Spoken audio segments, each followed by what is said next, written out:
Fala galera, beleza? Aqui é o Gustavo, espero que todos estejam bem. Vamos dar sequência à leitura do Evangelho de João aqui na Bíblia de Estudos Window, na nova versão transformadora. Hoje capítulo 6. Capítulo 6. E tem uma nota de rodapé, tem um momento de oração e só. Tá? Só que o capítulo 6 é bem grandão. Então vamos começar fazendo essa oração aqui. Pai, ajuda-nos a confiar em Ti, o Deus das impossibilidades. Não importa o tamanho da pressão, o que realmente importa é onde a pressão está. Se ela se coloca entre nós e Ti, ou se ela nos pressiona para mais perto do Teu coração.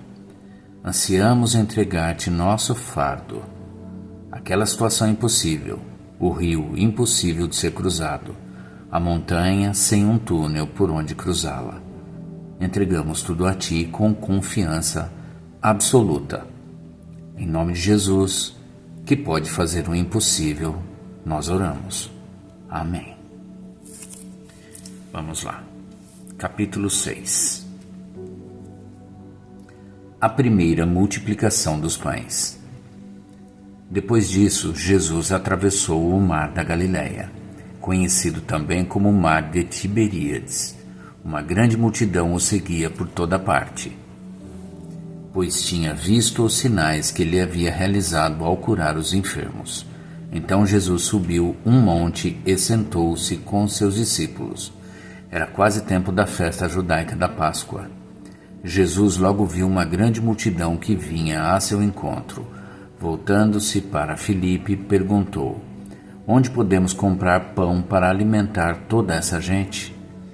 Disse isso para pôr Filipe à prova, pois já sabia o que ia fazer. Filipe respondeu: Mesmo que trabalhássemos vários meses, não teríamos dinheiro suficiente para dar alimento a todos. Então um de seus discípulos, André, irmão de Simão Pedro, falou: Aqui está um rapaz com 5 pães de cevada e 2 peixes. Mas que adianta isso para tanta gente?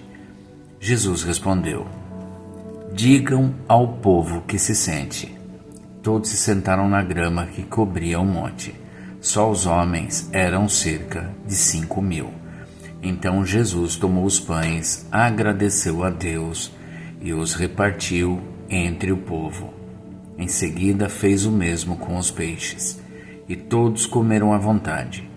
Depois que todos estavam satisfeitos, Jesus disse a seus discípulos: Agora juntem os pedaços que sobraram, para que nada se desperdice. Eles juntaram o que restou e encheram 12 cestos com as sobras.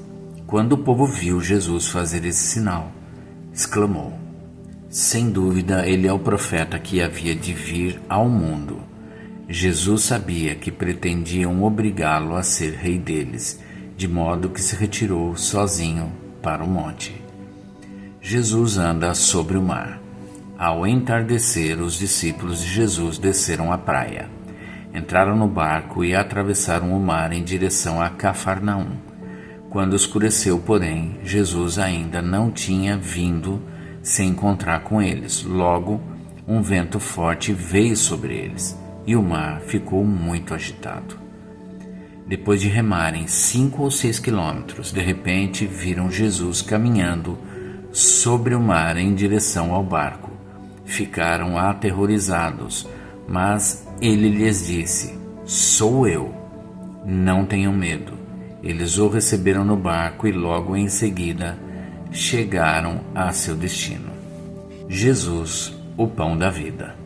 No dia seguinte, a multidão que tinha ficado do outro lado do mar viu que os discípulos haviam pegado o único barco dali e que Jesus não fora com eles.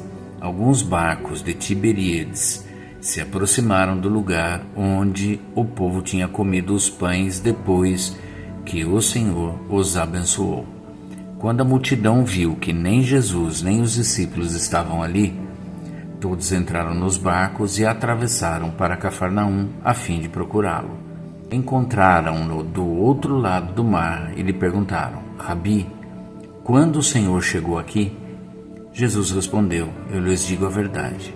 Vocês querem estar comigo não porque entenderam os sinais, mas porque lhes dei alimento. Não se preocupem tanto com coisas que se estragam, como a comida, mas usem suas energias buscando o alimento que permanece para a vida eterna, o qual o Filho do Homem pode lhes dar, pois Deus, o Pai, colocou em mim um selo de aprovação. Nós também queremos realizar as obras de Deus, disseram eles. O que devemos fazer? Jesus lhes disse: Esta é a única obra que Deus quer de vocês. Creiam naquele que Ele enviou. Eles responderam: Se deseja que creiamos no Senhor, mostre-nos um sinal. O que o Senhor pode fazer? Afinal, nossos antepassados comeram maná no deserto. As Escrituras dizem: Moisés lhes deu de comer pão do céu. Jesus disse: Eu lhes digo a verdade. Não foi Moisés quem lhes deu o pão do céu. É meu Pai quem dá o verdadeiro pão do céu a vocês. O verdadeiro pão de Deus é aquele que desce do céu e dá vida ao mundo. Senhor, dê-nos desse pão todos os dias, disseram eles. Jesus respondeu: Eu sou o pão da vida.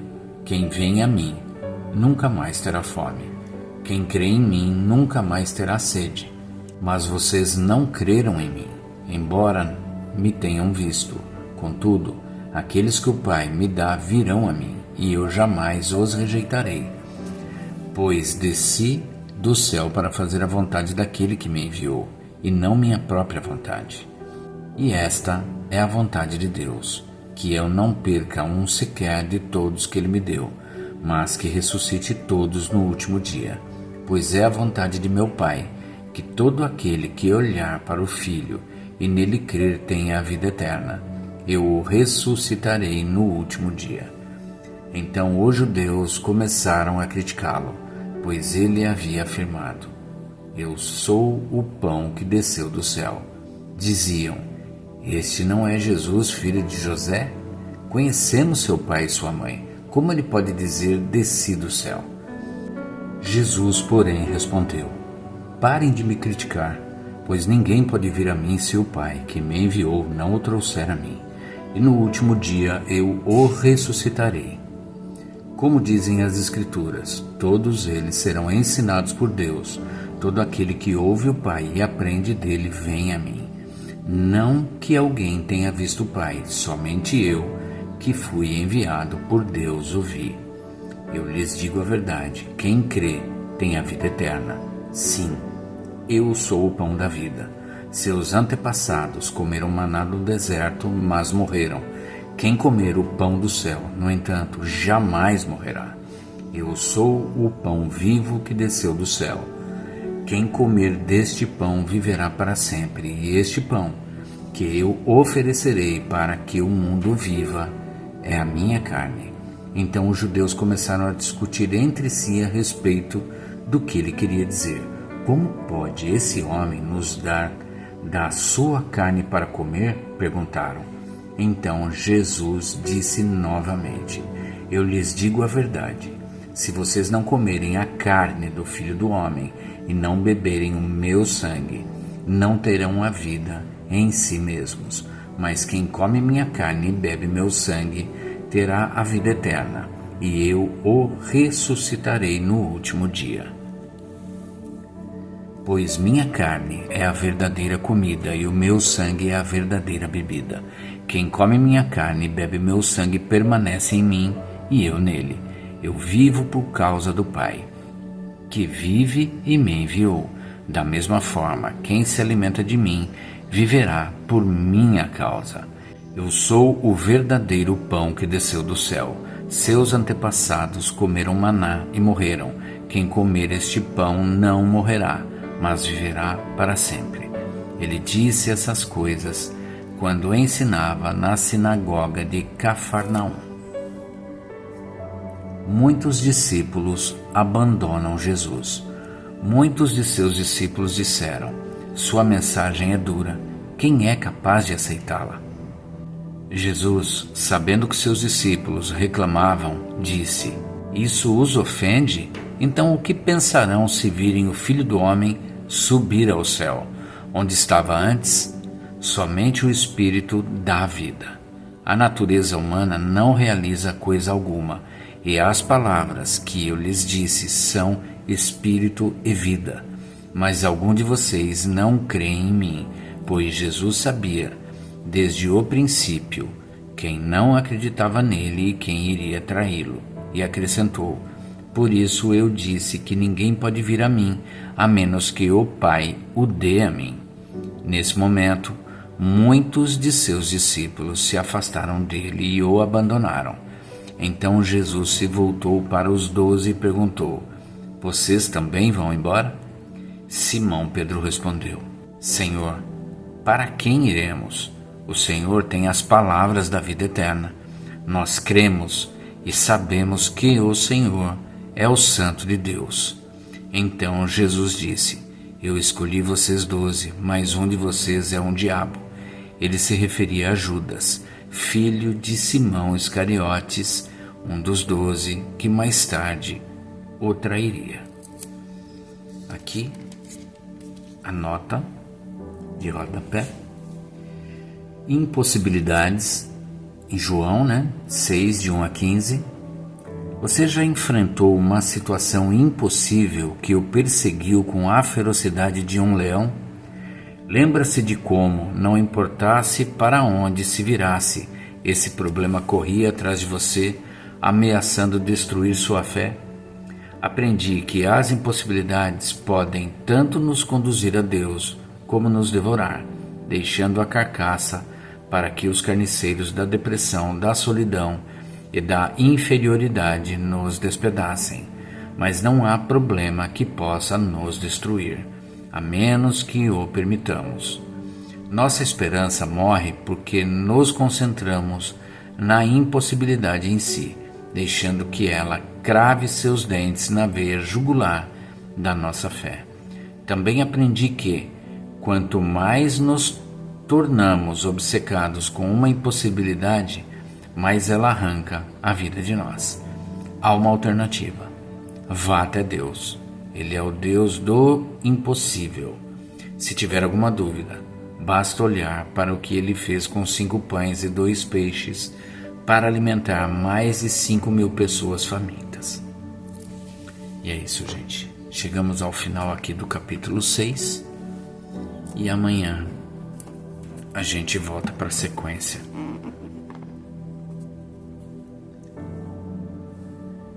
Espero que todos tenham uma excelente tarde e que Deus abençoe a vida de cada um de vocês.